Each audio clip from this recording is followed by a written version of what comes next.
Les textes de base se trouvent dans Ézéchiel 33 au verset 7 et dans le livre d'Apocalypse 14 au verset 7. Je fais la lecture de Ézéchiel 33 verset 7.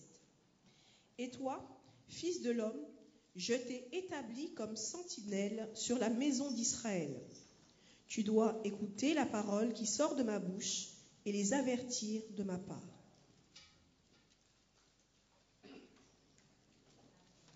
Apocalypse 14, versets 6 à 7. Je vis un autre ange qui volait au milieu du ciel.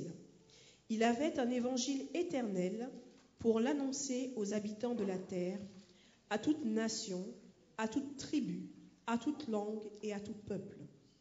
Il disait d'une voix forte, « Craignez Dieu et donnez-lui gloire, car l'heure de son jugement est venue, et adorez celui qui a fait le ciel, la terre, la mer et les sources d'eau. » Amen.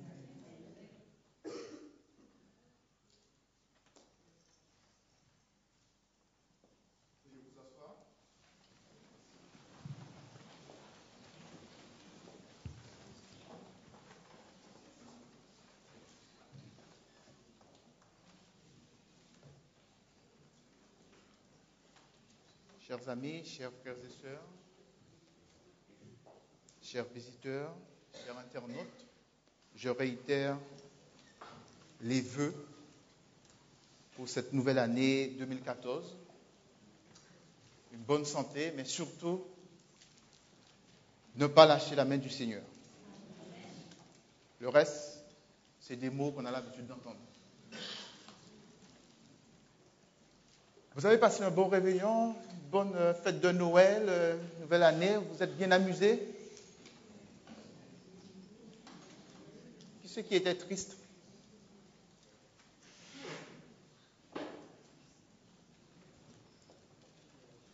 Mélissa, tu étais triste? Bon, la tristesse, ça fait partie de la vie. Mais on peut toujours rendre gloire à Dieu parce qu'on a toutes les raisons puisqu'on est là en 2014 et c'est une grâce de Dieu.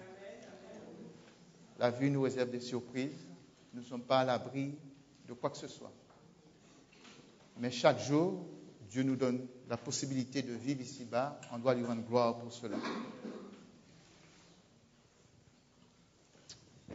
Nous avons, en tout cas, le comité d'église a proposé un thème, vie d'église, pour le thème de l'église, comme mot d'ordre. Qui c'est qui se rappelle? Quoi? C'est sentinelle debout ou bien il n'y a pas autre chose? Comme une sentinelle debout pour le Seigneur. Qui sait c'est quoi une sentinelle?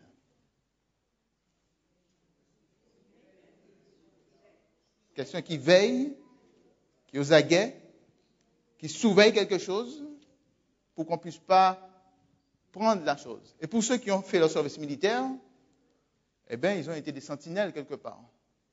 Moi, j'ai fait mon service militaire dans un dépôt de munitions où on était debout, tout le temps en train de surveiller, moins de bruit, tout de suite téléphoner pour savoir quoi faire.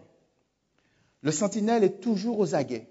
Non seulement dans le thème biblique, il est aux aguets pour soi, mais aussi par rapport au message que Dieu nous donne envers les autres.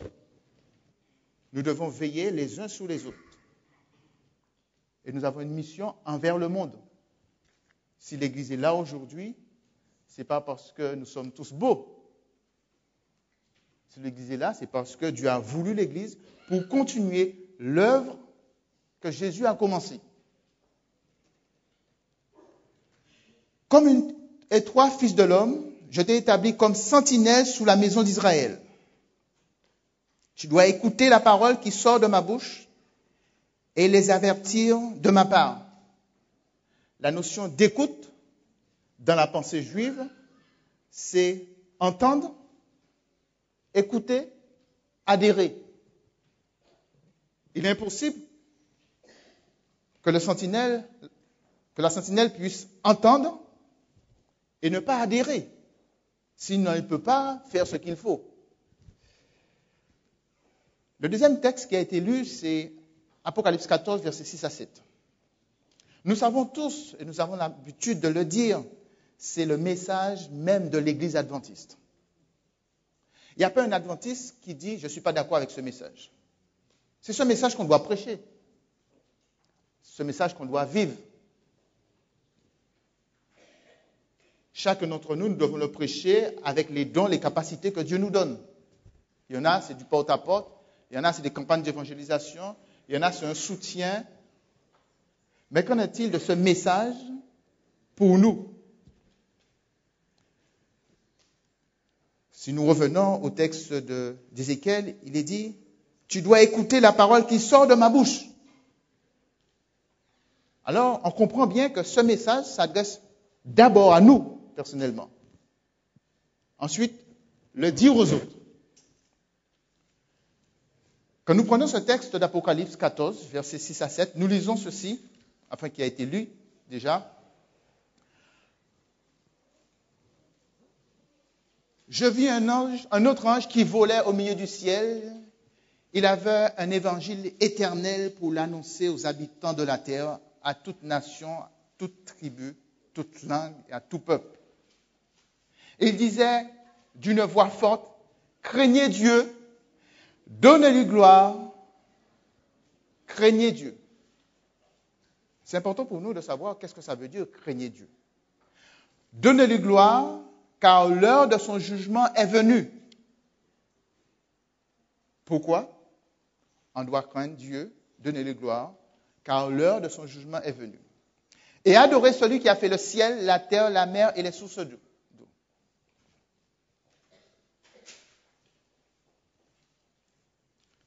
Tu trouves que ma tête brille trop avec le soleil? Non, c'est bon. Pour les yeux, c'est bon. OK. Merci, José. Donc, pour notre réflexion, j'ai choisi de m'arrêter sur les 4 thèmes clés. Craignez Dieu, donnez-lui gloire, son jugement et adorer. Il est important de s'arrêter quelques minutes sur le contexte historique de ce message. Le Christ fait ses révélations à Jean, son disciple bien-aimé, lequel se trouve en exil sur l'île de Patmos vers 95 après Jésus-Christ. Et il adresse ses écrits aux chrétiens dispersés dans les 7 églises d'Asie. Ces 7 églises représentent les 7 phases de l'histoire de la chrétienté. Les chrétiens à cette époque étaient persécutés par l'empereur Domitien, homme qualifié par les historiens de cruel, méchant, souhaitant qu'on l'appelle Seigneur Dieu. C'est dans ce contexte de persécution que Dieu envoie ce message à son serviteur Jean. Il lui révèle comment, dans les derniers jours, juste avant son retour, il appellera son peuple à proclamer un message par lequel l'humanité doit se tourner. Un message où l'humanité doit se tourner, pas vers le messager, mais vers Dieu. Pour ceux qui ont choisi de suivre Jésus, cette bonne nouvelle résonne encore aujourd'hui.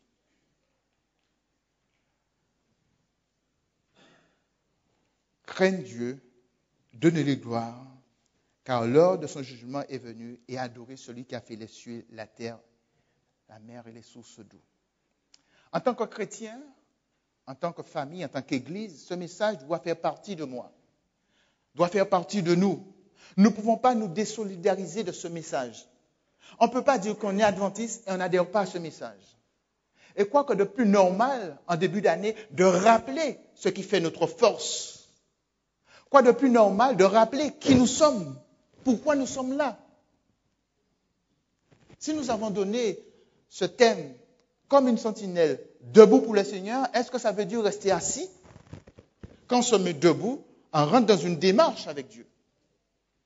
On ne se met pas debout pour ne rien faire. Sinon, il vaut mieux rester couché ou assis. Qui c'est qui aime rester debout? Bon, personne. Qui c'est qui aime rester couché? Moi, j'aime mieux rester couché. Qui c'est qui aime rester assis? Personne aime rester assis, donc il y a un frère qui est debout, il faudrait que vous lui donniez la place. Alors, mes amis, c'est un message qu'on doit vivre au quotidien. Et cela, quelles que soient les difficultés, quelles que soient les épreuves de la vie, quelle que soit la tendance, quelles que soient les mœurs de la société. Et c'est là la lutte commence pour nous. Parce que nous sommes mauvais. Aucun de nous peut dire que nous vivons ce message. Mais nous devons tendre à vivre ce message. Et loin de moi de critiquer qui que ce soit parce que je suis le premier à ne pas le vivre. Mais je lutte pour pouvoir le vivre. Il y a une différence. Et je dis toujours, celui qui sait que les bobos sont mauvais pour lui, s'il mange, il a l'habitude de manger 50 et il mange 49, il a fait un effort.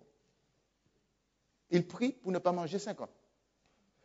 Il a mangé 49, il a fait un effort. Nous, hommes, on va toujours le juger. Il a donné sa vie à Jésus, regardez. Il est toujours dans la cigarette ou dans ce qui n'est pas bon. Mais Dieu voit son effort.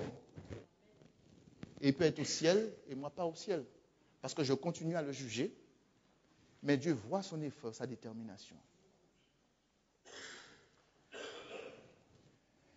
Il y a cette citation d'Emerson que sûrement vous avez déjà entendue. Il dit ceci. Ce que tu fais crie plus fort que ce que tu dis. Nous pouvons toujours dire à quelqu'un « je t'aime ». Mais nos actes doivent montrer qu'on aime la personne. Nous pouvons toujours dire à Dieu « j'ai donné à Dieu ma vie ». Mais mes actes doivent montrer que j'ai donné à Jésus ma vie. Jésus comprend mes souffrances. Jésus comprend mes douleurs. Jésus voit ma détermination de le plaire. Il voit comment je suis faible et comment je lutte. Et c'est parce que je lutte, je suis faible, qu'il me tend la main.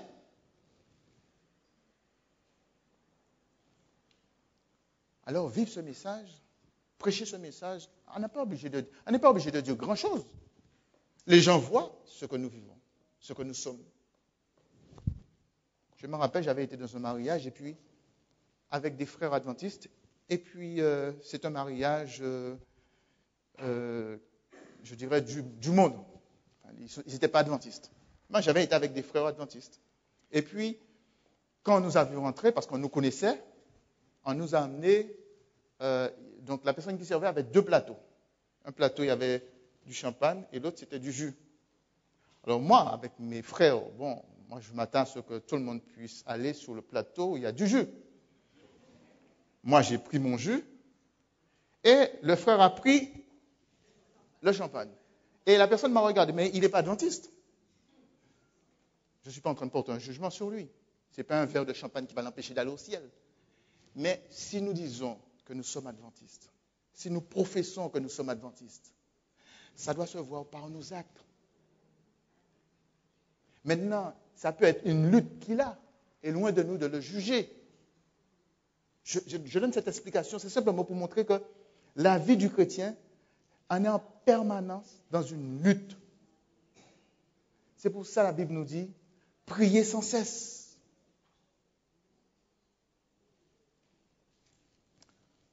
J'avance parce que l'heure y va. Alors, cette citation nous fait réfléchir. Cette citation nous pousse vraiment à nous remettre en question.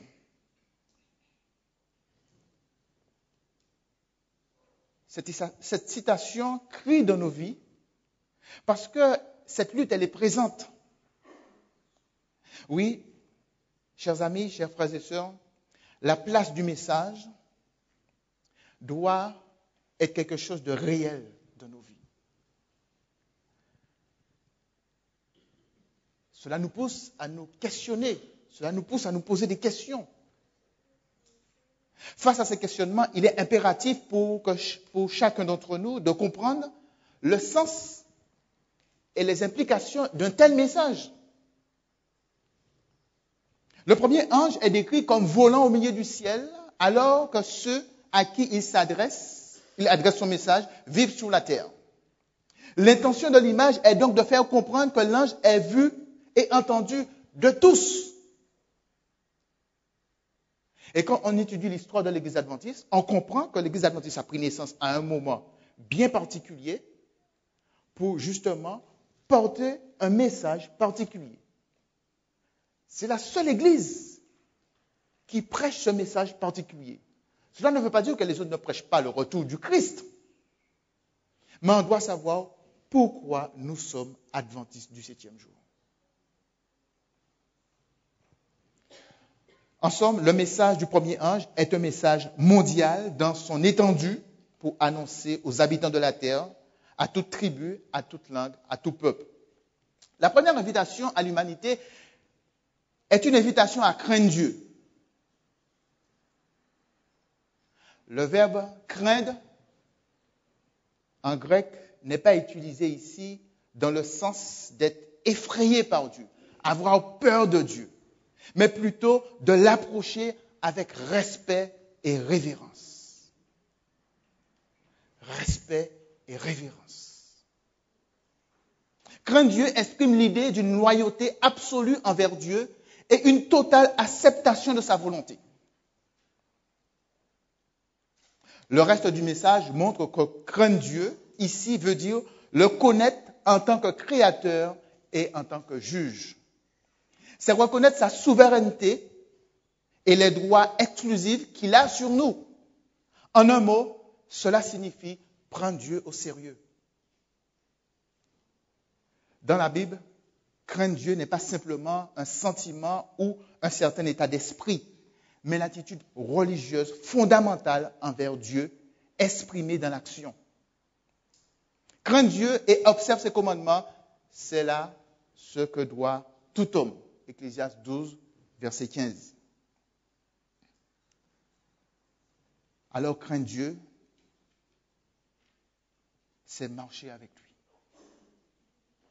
1 Pierre 1, 17 nous dit, « Et si vous invoquez comme Père celui qui juge selon l'œuvre de chacun, sans favoritisme, conduisez-vous avec crainte pendant le temps de votre séjour sur la terre. » Or, la crainte de Dieu. Est-ce qu'on a compris vraiment la crainte de Dieu? Oui, la crainte de Dieu doit se voir dans la manière dont nous vivons notre christianisme. Le christianisme, c'est marcher dans les pas de Jésus.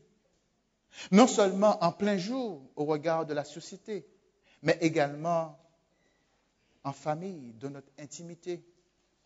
Elle doit englober toute notre vie, ce qui veut dire toute démarche, toute décision, toute œuvre, toute pensée sont placées sous le contrôle d'en haut. Et je comprends que c'est difficile, parce que nous vivons des moments difficiles où nous sommes dans une lutte permanente. Et si on devait faire le bilan de l'Église adventiste sur les 20 dernières années, eh bien, on devrait se rendre compte par rapport aux statistiques que les choses ne sont pas telles que on l'aurait souhaité.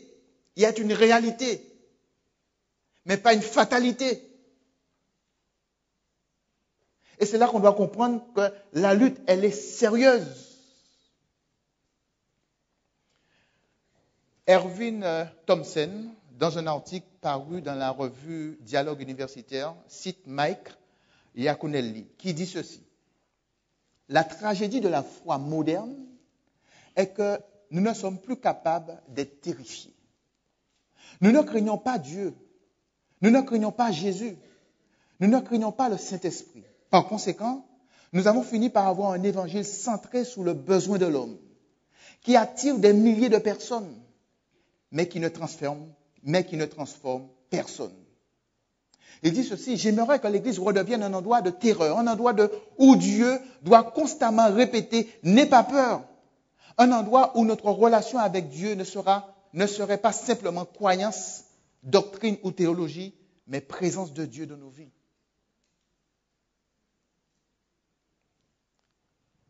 Deuxième point de ce message, donner gloire. Craindre Dieu et donner gloire. Deux aspects de l'adoration qui vont ensemble. Le mot utilisé ici veut dire rayonnement, réputation et louange. Donner gloire à Dieu, c'est rayonner pour Dieu. C'est beau ça.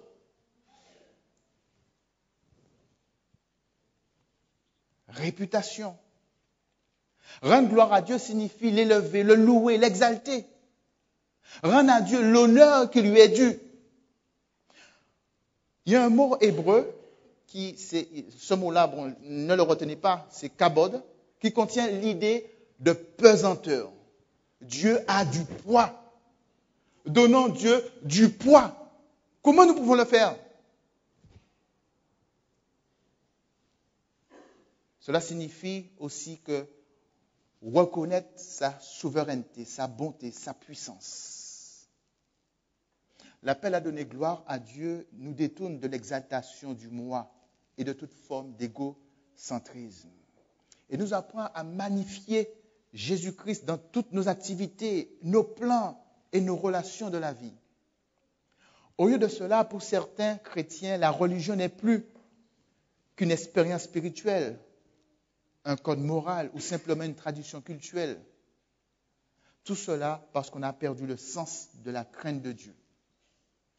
On ne peut pas donner gloire à Dieu si on n'a pas la crainte de Dieu. C'est parce qu'on a la crainte de Dieu qu'on donne gloire à Dieu.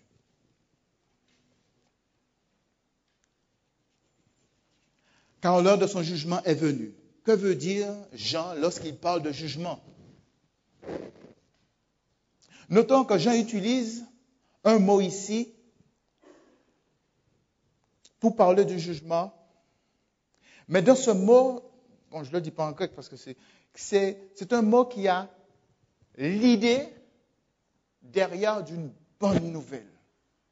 Et le jugement, c'est une bonne nouvelle. Pour qui? Pour nous. Pourquoi? Pourquoi c'est une bonne nouvelle?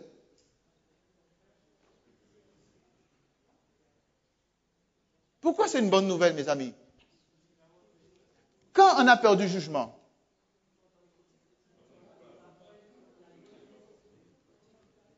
Pas quand on a des problèmes, mais quand on est coupable. Parce qu'on peut avoir des problèmes, ne pas avoir peur de jugement. Moi, j'ai des problèmes, je n'ai pas peur du jugement. Les fins de mois sont difficiles, c'est un problème. Voilà. OK. Donc, le mot utilisé ici, non seulement pour désigner un jugement officiel, mais aussi un jugement personnel sur les autres. Il y a ici l'idée, je disais, d'une bonne nouvelle, mais l'idée aussi de résoudre, de déterminer, d'estimer, ordonner. Or, puisqu'on craint Dieu, puisqu'on rend gloire à Dieu, le jugement pour nous, c'est une bonne nouvelle. Parce qu'il commence par où? Par la maison de Dieu. Donc quand Dieu nous regarde, il regarde Emmeline pour qui il a versé son sang. Emmeline peut avoir des difficultés, mais Emmeline tient la main de Dieu. Nous, en tant qu'humains, on va pointer du doigt Emmeline. Mais ça, c'est notre problème, ça. Mais Emmeline est assise à la droite de Dieu en Jésus-Christ. Parce qu'il tient la main de Dieu. Il lutte avec ses problèmes, mais il tient la main de Dieu. Alors que nous pouvons continuer à juger comme le monde juge. Et nous devons faire très attention, mes amis. Très attention. Dieu ne nous a pas confié ce rôle-là de juger qui que ce soit. Ça, c'est une affaire de Dieu qui a commencé en 1844. Ça ne nous concerne pas. Nous pouvons dire à un frère, à une sœur, il faut t'améliorer dans telle chose, on veut t'accompagner, mais porter un jugement, ce n'est pas de notre ressort. Ce jugement d'Apocalypse n'est pas le jugement final, mais plutôt le jugement préliminaire précédant le retour de Jésus-Christ. L'objectif de ce jugement est de décider qui sera digne de recevoir la vie éternelle quand le Christ reviendra. Et c'est là, pour certains, nous avons peur. Parce que chacun d'entre nous, nous connaissons nos vies.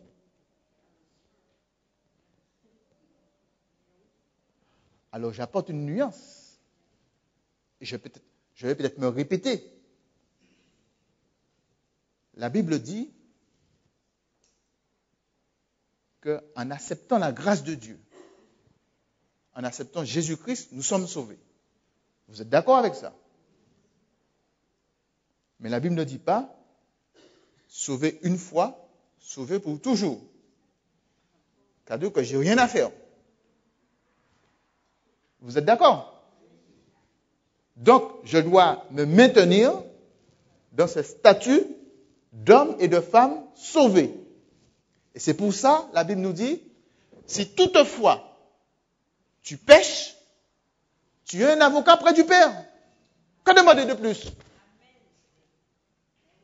Que demander de plus? Il sait tes douleurs. Il sait tes souffrances. Il te dit, si toutefois ça arrive, tu as un avocat près du Père. Mais attention, ne t'installe pas dans le péché. Car tu es sur un terrain dangereux. Mais ça peut arriver dans la course chrétienne. Et nous avons multiples exemples d'hommes de la Bible. Des hommes de foi. Et pourtant qui ont fait les pires choses qu'aucun adventiste ici a déjà fait. Et qui sont au ciel. Je suis sûr que l'un d'entre nous dit, ah maintenant j'en ai marre, j'accepte, excusez-moi du thème, mais je ne peux pas fonctionner avec Sarah. Je ne peux pas, je demande la mort. Qu'est-ce qu'on va dire? On ne peut pas le nommer prochainement à la nomination. Parce qu'il est dépressif, il a demandé la mort. Et pourtant, Élie va demander la mort. Dieu va le remettre sur la scène publique. Et non seulement ça, Dieu va le prendre avec lui au ciel. Ça nous montre notre fragilité. C'est pour ça, mes amis, nous avons tout pour être sauvés. Si nous ne sommes pas sauvés, c'est parce qu'on a décidé de ne pas être sauvés.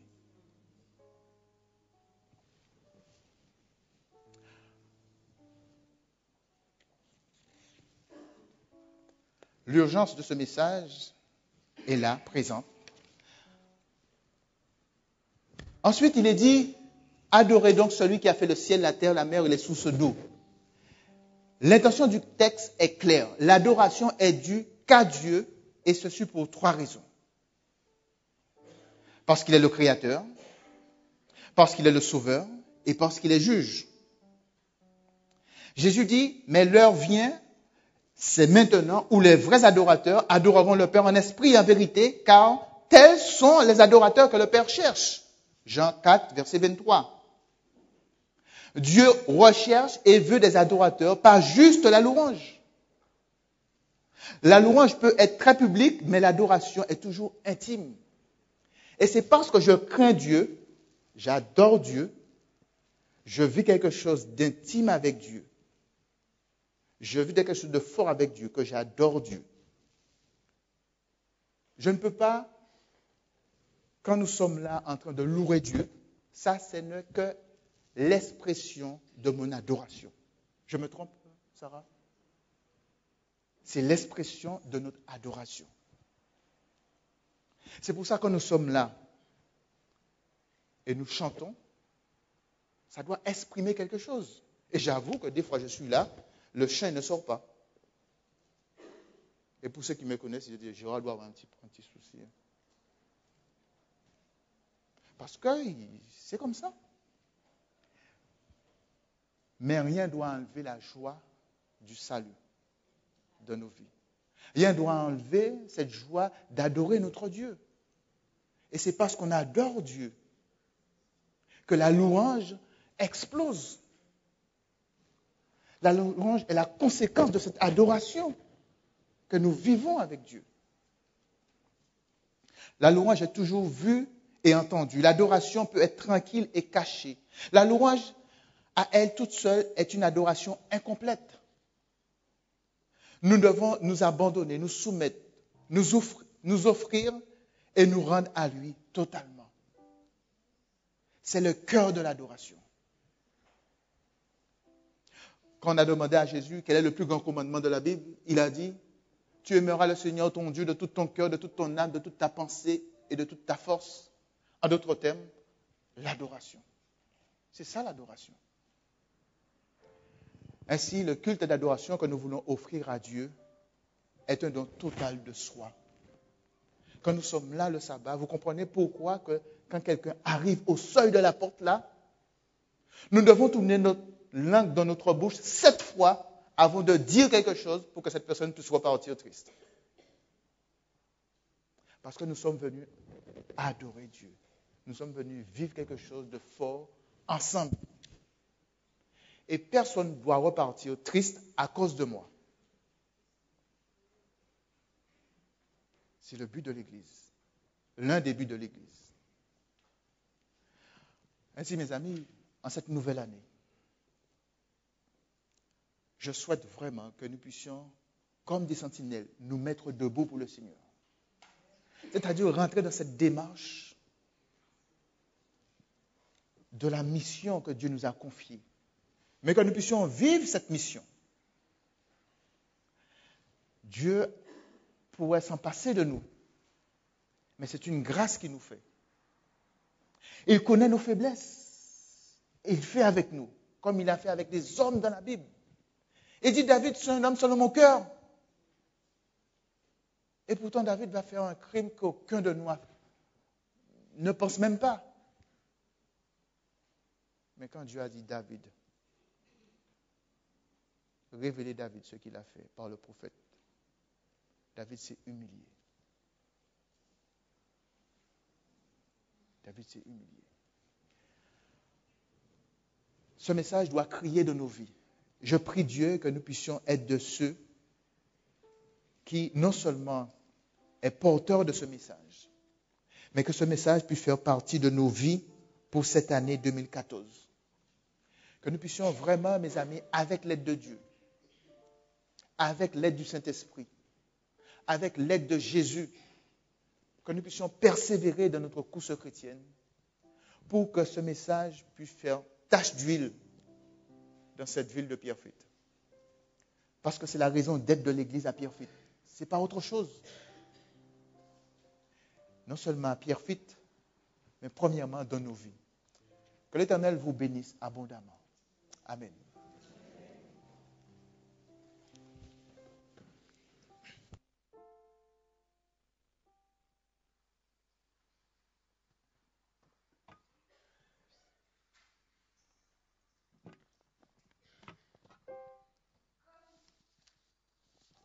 Test. Merci. Comme une sentinelle, levons-nous pour le Seigneur et témoignons de ce qu'il fait pour nous dans notre vie et chantons le numéro 536, Sentinelle vigilante, les strophes 1 et 3. Avec conviction.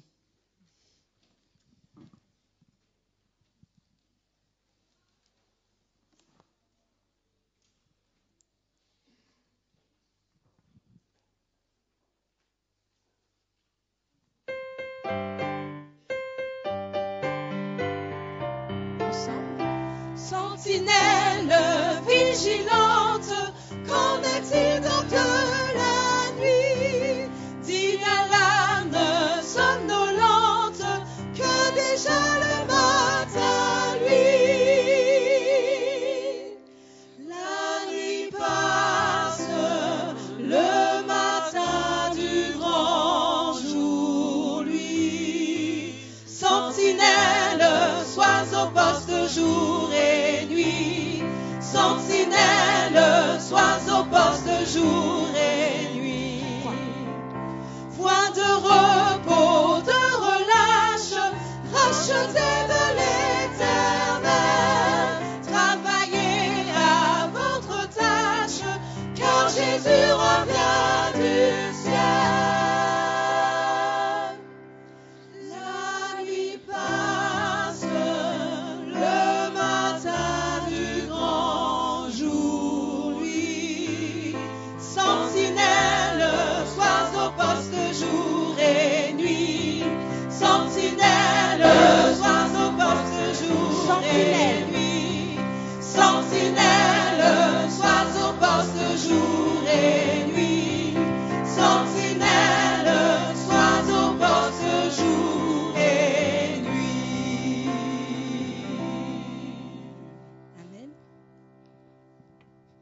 Prions.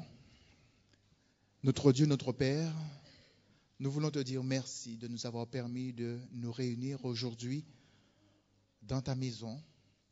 Merci de nous avoir permis de retrouver nos frères et sœurs, nos amis. Et merci au bon Père pour ces paroles que tu nous as données encore aujourd'hui. Tu nous invites, au bon Père, à écouter ta parole et à avertir. Nous sommes tes messagers. En acceptant la grâce de Jésus, en acceptant le sacrifice de Jésus, nous nous faisons porteurs d'un message pour l'humanité. Et nous voulons, par ta grâce, avec ton aide, avec les capacités que tu nous donnes, les dons, les talents, nous voulons vraiment, ô bon Père, être ces canaux par lesquels, toi, tu agiras. Aide-nous, ô bon Père, à toujours faire de notre mieux. Aide-nous, ô bon Père, à ne pas nous culpabiliser, mais que nous puissions toujours tourner le regard vers toi. Car tu es le Dieu qui guérit, le Dieu qui sauve, le Dieu qui prend soin, le Dieu qui comprend. Aide-nous, ô bon Père, à vivre ce message. Merci pour ta présence dans nos vies. Merci pour ce que tu as déjà fait, pour ce que tu feras encore pour chacun d'entre nous. Au nom de Jésus-Christ, nous t'avons prié. Amen. Amen. Chantons au Seigneur, bénis la parole que nous venons d'ouïr.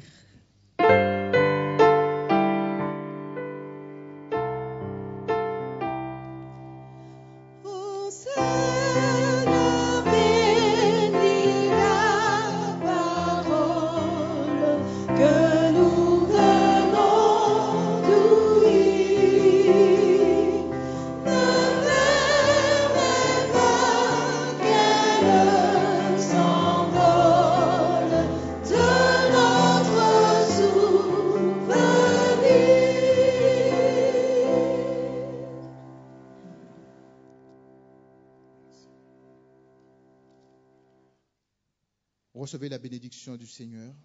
Que le Dieu de paix vous sanctifie lui-même tout entier et que tout votre être, l'esprit, l'âme et le corps soient conservés irréprochables lors de l'avènement de notre Seigneur Jésus-Christ.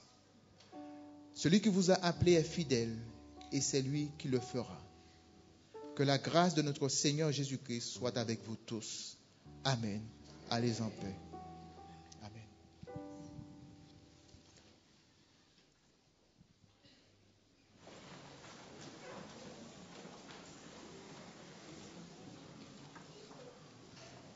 Oui Seigneur, nous attendons ton retour.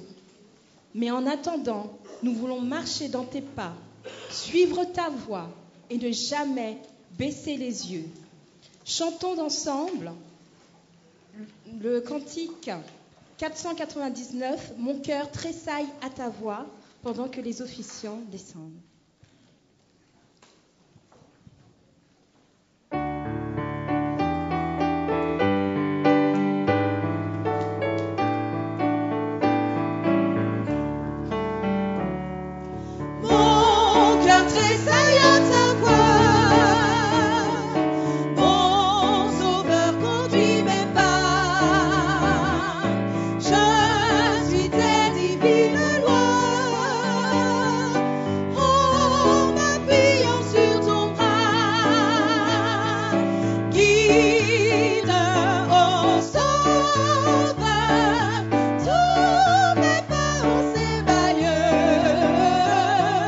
Jusqu'au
a un lien qui est indéfectible, ce lien d'amour qui nous unit en Christ. Chantons ensemble, béni soit le lien d'amour.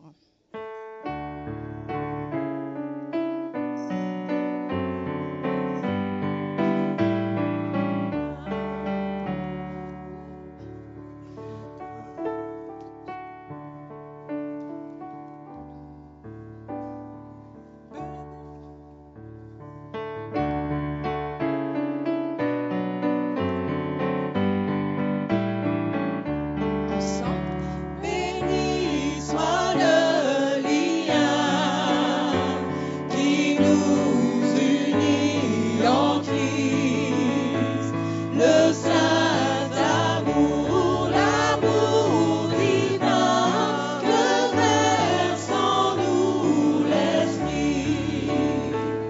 Au ciel vers notre Dieu, avec joie et ferveur, s'élèvent nos chants et nos vœux, parfum doux au Seigneur.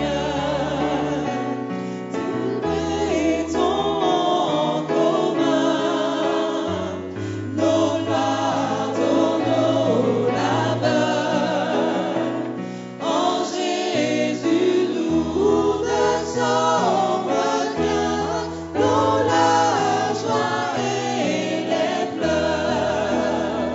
Si nous devons bientôt quitter ces lieux bénis, nous nous retrouverons là-haut pour toujours réunis. Merci et bon sabbat à tous.